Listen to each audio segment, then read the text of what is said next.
Olá e bem-vindos! Hoje a gente vai mergulhar num material que, olha, levanta uma questão bem polêmica. A OpenAI, que é a gigante da inteligência artificial, pode estar com os dias contados, pelo menos financeiramente. A nossa análise de hoje compila a visão de investidores, de comentaristas financeiros, e o quadro que eles pintam é... bem preocupante. É um contraste muito grande, né? Total! Porque, de um lado, a gente vê a OpenAI como o rosto da revolução da IA, uma empresa avaliada em dezenas de bilhões. E do outro, a gente tem esses números que vamos discutir, e eles sugerem que a empresa é tipo um castelo de cartas. Prestes a desmoronar. Exato. O X da questão aqui é o abismo. Um abismo gigantesco entre o sonho da IA e a conta que aparentemente não fecha. De jeito nenhum. É isso. E nossa missão hoje é justamente entender essa conta. Vamos destrinchar as pressões que a OpenAI está sofrendo, o dinheiro que está sendo queimado, os custos absurdos de infraestrutura, a concorrência que vem com tudo. E os problemas internos, que não são poucos. Sim, uma crise interna que parece estar tirando o sono de muita gente lá dentro. O objetivo é ir além das manchetes para a gente entender o que isso significa para a indústria e, claro, para o nosso bolso também. E é importante dizer, né, o que a gente vai discutir aqui não é só sobre uma empresa. Não mesmo. É sobre um modelo de negócio que talvez seja, assim, fundamentalmente insustentável. A OpenAI é só o canário na mina de carvão. Boa. Então vamos começar pelo que mais choca. O dinheiro. A principal alegação do material é que a OpenAI está, e a expressão usada é essa, sangrando bilhões, a ponto de poder ficar sem caixa já em meados de 2027. Peraí, 2027. Isso é daqui a pouco. É um prazo assustadoramente curto. Muito. Por uma empresa que está no centro de tanto investimento, tanto otimismo, ouvir que ela pode quebrar em 3 anos soa como ficção. E as projeções são de cair o queixo. A análise fala em perdas de 8 bilhões de dólares em 2025. O que já é muito dinheiro. Mas aí, isso salta para 40 bilhões em 2028. 40 bilhões. Só que o que me deixou de cabelo em pé foi um relatório específico que diz que a OpenAI perdeu 13,5 bilhões de dólares só no primeiro semestre de 2025. Nossa, isso é muito mais do que se previa para o ano de 2026 inteiro. Exato. Eles não estão só queimando caixa, estão usando um lança-chamas. Para onde está indo esse dinheiro todo? Essa é a pergunta de $1 trilhão. Literalmente. O dinheiro está indo para 2 ralos principais. O primeiro é a construção de infraestrutura. Para eles conseguirem realizar a visão deles de uma superinteligência, a estimativa é que precisem gastar algo em torno de $1,4 trilhão em data centers. Peraí, repete esse número. 1,4 trilhão de dólares. 1 trilhão e 400 bilhões. Só para a gente ter uma ideia, isso é mais que o PIB de países como a Suíça ou a Arábia Saudita. É uma quantia que, assim, simplesmente não cabe na cabeça. E o mais irônico é que esse valor não compra um ativo físico, sabe? Como uma frota de navios ou uma rede de fábricas. Ele compra o direito de gastar ainda mais com o segundo ralo, a energia. Ah, claro. A demanda de energia para treinar e rodar esses modelos é colossal. A projeção é que até 2030, só nos Estados Unidos, a indústria de IA vai precisar de 100 gigawatts de energia nova. 100 gigawatts. E para suprir isso, seria preciso gastar $500 bilhões por ano em novos data centers. Então é um ciclo vicioso. Gastam trilhões em data centers, Que por sua vez demandam uma quantidade absurda de energia. o que exige mais data centers e, claro, mais dinheiro. Parece um buraco negro financeiro. É a definição perfeita. Isso nos leva ao problema da receita, porque alguém pode argumentar, ok, eles gastam muito, mas também ganham muito. Certo. O problema é a escala. Para esse modelo de negócio se pagar, a OpenAI precisaria de uma receita anual de uns $2 trilhões. A estimativa mais otimista que existe, feita pela Bain & Company, que leva em conta todas as fontes possíveis de receita, é que eles conseguiriam chegar a 1,2 trilhões. Ou seja, mesmo num cenário mais cor-de-rosa possível, ainda faltariam 800 bilhões de dólares por ano. Exato. É um déficit estrutural. Não importa o qual rápido a receita cresça, os custos de infra e energia crescem num ritmo ainda mais alucinado. E isso se o crescimento da receita continuar, né? Mas a gente chega lá. O ponto fundamental aqui é que o produto deles é caro demais para existir. Ok, então o problema financeiro é gigante e a gente já entendeu as causas. Mas isso nunca fica contido dentro da empresa. O material que a gente analisou deixa muito claro que essa crise já está respingando em todo mundo, no nosso dia a dia.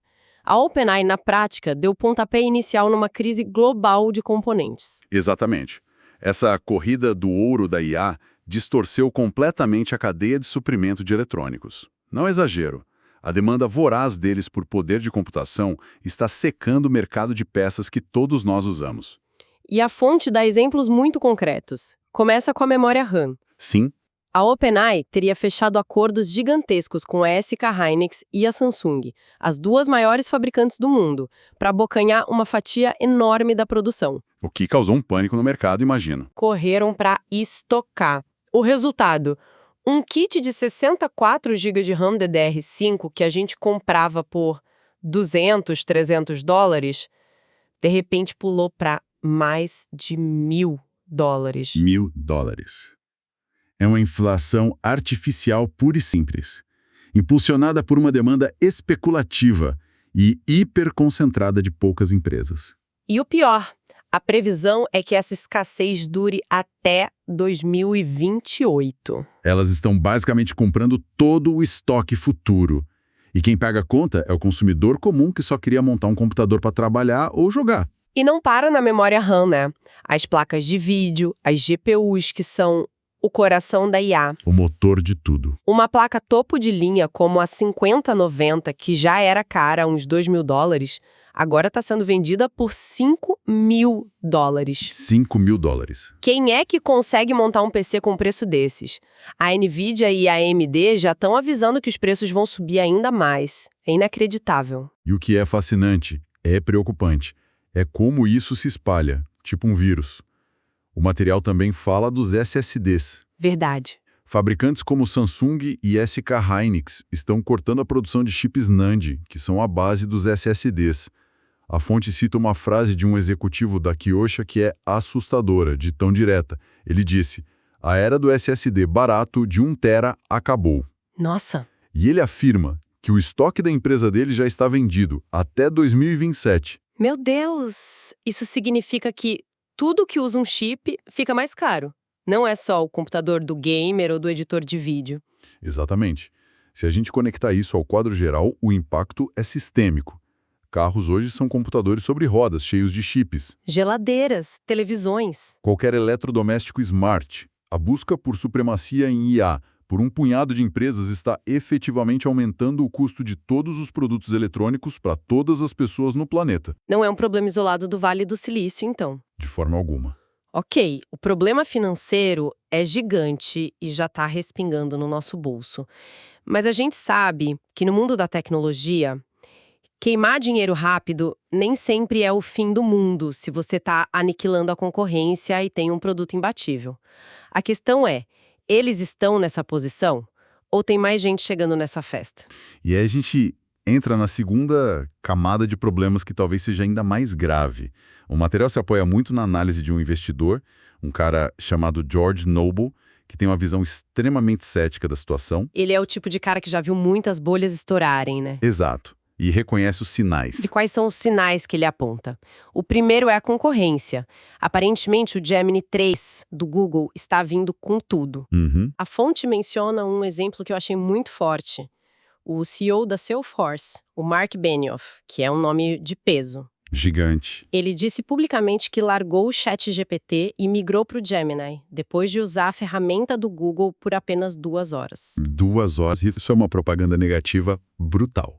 É um voto de desconfiança público vindo de um cliente corporativo enorme. E os números de tráfego confirmam isso, né? Parecem confirmar. O uso do ChatGPT estagnou, até caiu, enquanto o Gemini deu um salto para 650 milhões de usuários ativos mensais. A OpenAI não está mais sozinha no pódio. E isso nos leva a um ponto que a análise considera crucial: o desenvolvimento do produto.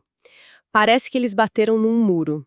O material fala sobre o fracasso interno do que seria o GPT-5. Ah, sim. O modelo foi classificado internamente como decepcionante e horrível. Horrível. Tão ruim que eles tiveram que engavetar o projeto e voltar para uma versão melhorada do modelo antigo, que virou o GPT-4. E isso é um sinal de alerta vermelho piscando. Sinaliza um platô tecnológico. A era dos ganhos fáceis, exponenciais, os frutos mais baixos, parece ter acabado. Entendi. Agora, para conseguir melhorias muito pequenas, incrementais, eles precisam de uma quantidade exponencialmente maior de dados, de poder de computação, de energia. É a lei dos retornos decrescentes na sua forma mais cruel. Então, peraí, deixa eu ver se entendi. O progresso tecnológico está ficando mais lento e muito mais caro. Exato. Justamente no momento em que a concorrência está mais acirrada do que nunca. Precisamente. E para piorar, a lei de Moore, aquela previsão de que a capacidade dos chips dobraria a cada 2 anos, está desacelerando. O hardware não consegue mais evoluir na velocidade que a ambição do software de IA exige. Eles estão tentando construir um arranha-céu cada vez mais alto, com tijolos que não ficam mais fortes. É uma ótima analogia. E essa estagnação no produto parece estar criando um efeito dominó. Porque, como se não bastasse tudo isso, a fonte aponta para um verdadeiro caos interno. Um êxodo de talentos. É, a lista é longa. A lista de gente importante que pediu as contas é impressionante. A CTO, o diretor de pesquisa, o cientista-chefe, o presidente e metade da equipe de segurança de IA. Uma fuga de cérebros dessa magnitude não acontece por acaso. Não são funcionários insatisfeitos com o bônus de fim de ano. São as pessoas que construíram a empresa, os pilares técnicos e estratégicos. Então a teoria aqui é que esses especialistas, as mentes mais brilhantes da empresa, olharam para o futuro, para o tal GPT-5. Viram que o pote de ouro tecnológico não existia, ou estava muito mais longe do que se imaginava. E decidiram pular do barco antes que ele afundasse. É uma interpretação muito plausível e, se for verdade, é extremamente preocupante para a empresa. Indica uma perda de fé fundamental na visão de longo prazo. E para colocar a cereja nesse bolo de problemas, Ainda tem mais. ainda tem o processo do Elon Musk, que pode custar até 134 bilhões de dólares. E um juiz já deu sinal verde para o caso ir a júri. O que geralmente significa que há evidências fortes o suficiente para serem debatidas. É uma tempestade perfeita. Problema de dinheiro, de produto, de concorrência e de gente. E mesmo assim, quando a gente olha as declarações públicas da liderança, o tom é completamente diferente. Ah, sim. O show tem que continuar. A fonte analisa uma entrevista com o Sam Altman e o Satya Nadella da Microsoft. O Altman adota uma postura super desafiadora. Ele basicamente diz que a receita está ótima e manda os críticos venderem suas ações à descoberta para verem o circo pegar fogo. E é aí que a gente precisa ter um olhar crítico. CEOs, especialmente em momentos de pressão, atuam como vendedores. O trabalho deles é projetar confiança mesmo que os alicerces estejam tremendo. Claro. A bravata do Altman no palco não paga a conta de energia de 1,4 trilhão de dólares. E o apoio do Satya Nadella é um mínimo esperado. A Microsoft investiu bilhões na OpenAI, ele não vai dizer em público que o investimento está em risco. A verdade não está no discurso, então. Está nos relatórios financeiros, nos dados. A análise do George Noble, o investidor, bate muito nessa tecla. Ele fala sobre o pico do ciclo de hype. A ideia de que a euforia inicial passou e agora o mercado começou a cobrar resultados de verdade. E ele usa dados para sustentar isso. As buscas no Google por termos como IA e ChatGPT atingiram um pico e agora estão em queda. O interesse do público geral está diminuindo. Está arrefecendo. A fase da novidade mágica está acabando e as pessoas estão começando a se perguntar: ok, legal, mas o que isso realmente resolve no meu dia a dia? Nas palavras do Noble, que a fonte cita, a distância entre a revolução prometida e a realidade entregue nunca foi tão grande. Resumindo a ópera até aqui, temos uma queima de caixa que parece um incêndio florestal, custos de infraestrutura de outro planeta, concorrência chegando junto. Os principais talentos indo embora, um produto que bateu no teto e um público que talvez esteja começando a ficar entediado. O cenário é desolador. E se a gente conectar tudo isso a um quadro ainda maior, a situação fica mais alarmante. A fonte encerra com uma reflexão baseada num tweet, que coloca o risco em perspectiva. O possível colapso da OpenAI não seria apenas a falência de uma empresa, por maior que ela seja. Levanta questões sobre toda a bolha da IA. Existem riscos sistêmicos que vão muito além do mercado de ações. Que tipo de riscos? Estamos falando de algo no nível de uma crise financeira? A comparação que a fonte faz é exatamente com a crise imobiliária de 2008. Pense nos efeitos cascata. Primeiro, a sobrecarga da nossa infraestrutura. A gente já ouve falar que a rede elétrica não aguenta os carros elétricos. Imagine adicionar essa conta centenas de data centers que consomem a energia de uma cidade inteira cada um. Fora água para refrigeração? Uma quantidade absurda de água. Isso é um problema ambiental e de infraestrutura pública, não só de uma empresa. Exato. Segundo, a devastação do mercado de eletrônicos, que a gente já discutiu. Terceiro, o impacto ambiental da mineração de silício e de minerais de terras raras para construir todo esse hardware. E, por fim, o risco moral.